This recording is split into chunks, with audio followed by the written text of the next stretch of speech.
আসসালামু আলাইকুম। আজকে একটি লাড্ডু ও দুইটি হালুয়ার রেসিপি নিয়ে আপনাদের মাঝে চলে আসলাম। তো এই ধরনের খাবার আমাদের বাচ্চাদের জন্য বিশেষ করে স্বাস্থ্যসম্মত এবং বুদ্ধি বিকাশে সাহায্য করে।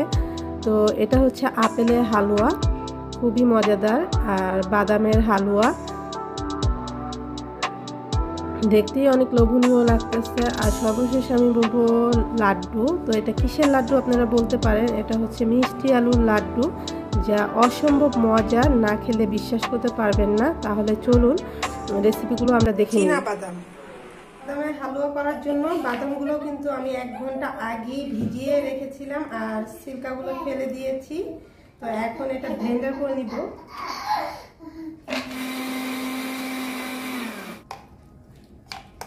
বাদামের হালুয়া এখন বানাবো, সেজন্য কিন্তু বাদামটা আগেই পেস্ট করে নিয়েছি। আর এখানে আছে কাঠবাদাম, পেস্তা বাদাম এবং কাজু বাদাম, সাথে কিশমিশ আর এলাচ আছে। আর এই পাশে গুঁড়া দুধ, সাথে চিনি। এই হচ্ছে আমাদের উপকরণ বাদামের হালুয়া করার। 2 চা চামচের মতো ঘি দিয়ে দিলাম। এখন দিয়ে দিব এই যে বাদামটা পেস্ট করে রেখেছিলাম সেটাই।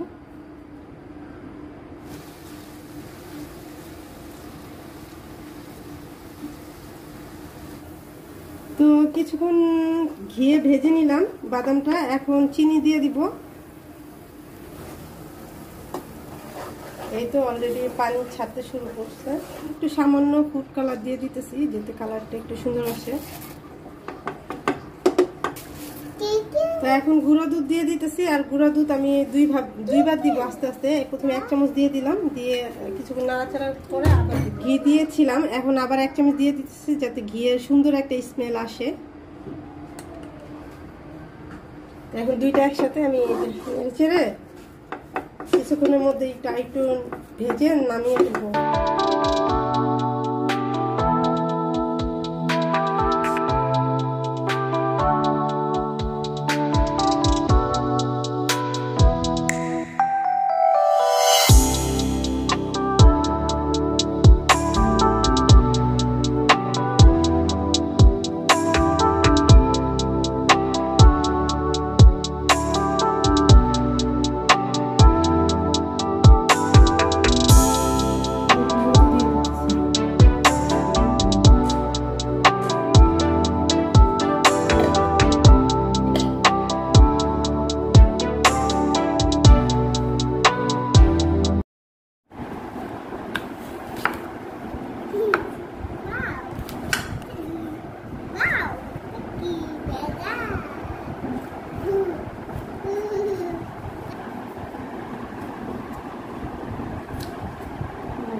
এখন আপেলগুলো কুচি করে নিতেছি, যে চিকন অংশটা সেটা দিয়ে।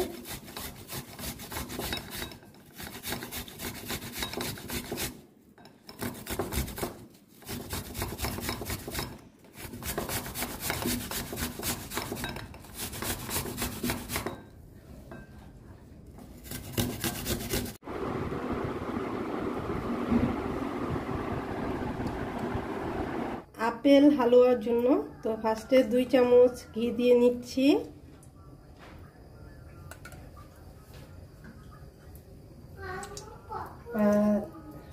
তিনটি এলাচ দিয়ে দিলাম, আর সাথে দিয়ে দিব কিছু বাদাম। তো এই যে বাদামগুলো আমি ভেজে নিতেছি একবারে।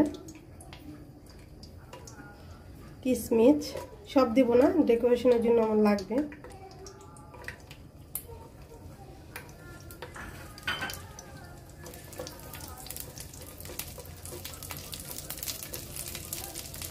তো এই যে আমার বাদাম কিশমিশ এগুলো ভাজা হয়ে গেছে। এখন আমি এই যে আপেলটা দিয়ে দিব।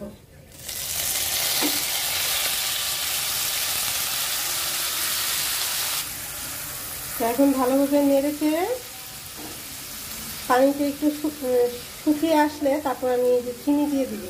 এখন স্বাদ মতো চিনি দিয়ে দিব। চিনির পরিমাণ আমি কমই দিলাম, কারণ আপেলটা এমনিতেই মিষ্টি।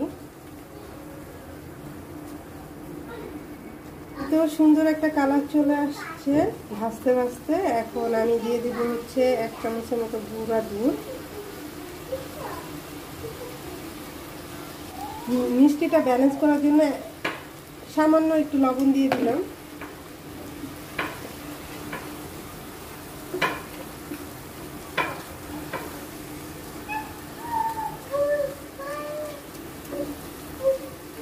এটা নেড়ে চেড়ে এখন মিশিয়ে নিব দুধের সাথে।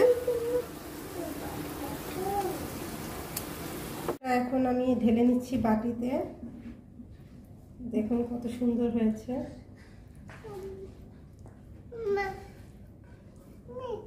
আর বাচ্চাদের জন্য এই ধরনের খাবার কিন্তু অনেক ভালো, স্বাস্থ্যসম্মত এবং খুবই উপকারী।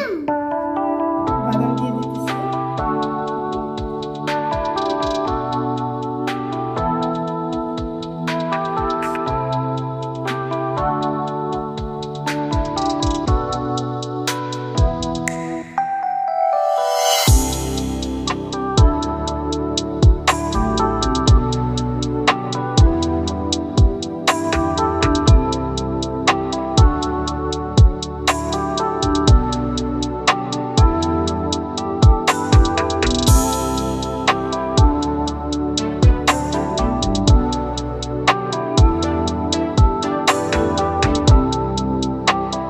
আমি মিষ্টি আলুগুলো ছিলে পরিষ্কার করে নিব আর কেটে নিব।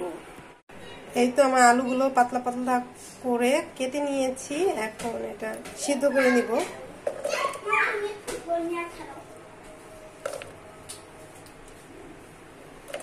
এই তো মিষ্টি আলুগুলো আমি সিদ্ধ করার জন্য বসিয়ে দিলাম আর সাথে 1 কাপ দুধ দিয়ে দিলাম। দুধ দিয়ে সিদ্ধ দিলেই ভালো হয়। জ্বালিয়ে দিলাম, তো এটা সিদ্ধ হতে থাক, তারপর আবার চলে আসতেছে। মিষ্টি আলু সিদ্ধ করার পরে ঠান্ডা করে নিয়েছি। এখন ব্লেন্ডার করে ফেলবো আর এটা দিয়ে আমি লাড্ডু বানাবো।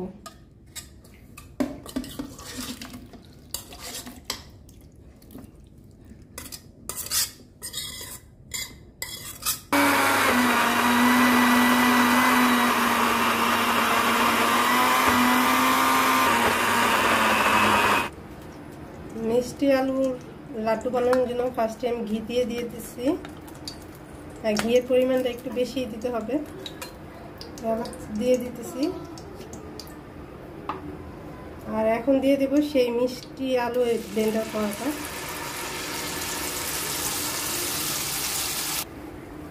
এখন নেড়ে চেড়ে আমি এই যে পানিটা শুকিয়ে নিব।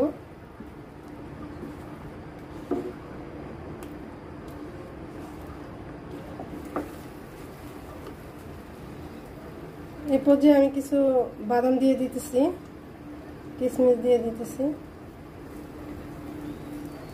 আর দিয়ে দিব ফুড কালার। দেখার সৌন্দর্যের জন্য আমি একটু ফুড কালারটা দিয়ে দিলাম।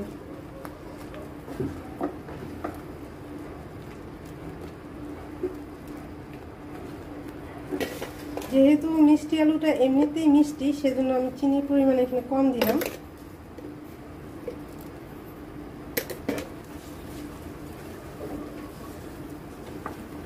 তো এটা নেড়ে চেড়ে একদম শুকিয়ে নিব। এরপরে গুঁড়া দুধ দিব। এই তো নাড়াচাড়া করতে করতে কিন্তু অনেকটা শুকিয়ে আসছে। এরপর যে আমি এখন দিয়ে দেবো হচ্ছে গুঁড়া দুধ।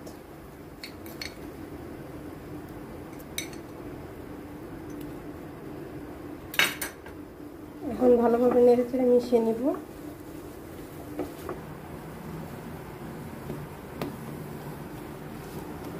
এই তো আমার হয়ে গেছে, এখন নামিয়ে ফেলবো।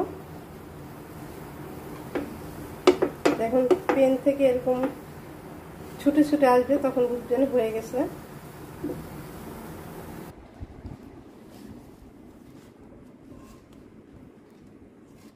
ঠান্ডা হলে আমি লাড্ডুর শেপটা দিয়ে দিব। এখন ঠান্ডা হতে থাক। এখন লাড্ডুর শেপটা দিয়ে নিব। শেপটা একটু বড় বড়ই দিব। আমি হাতে একটু ঘি মাখিয়ে নিয়েছি।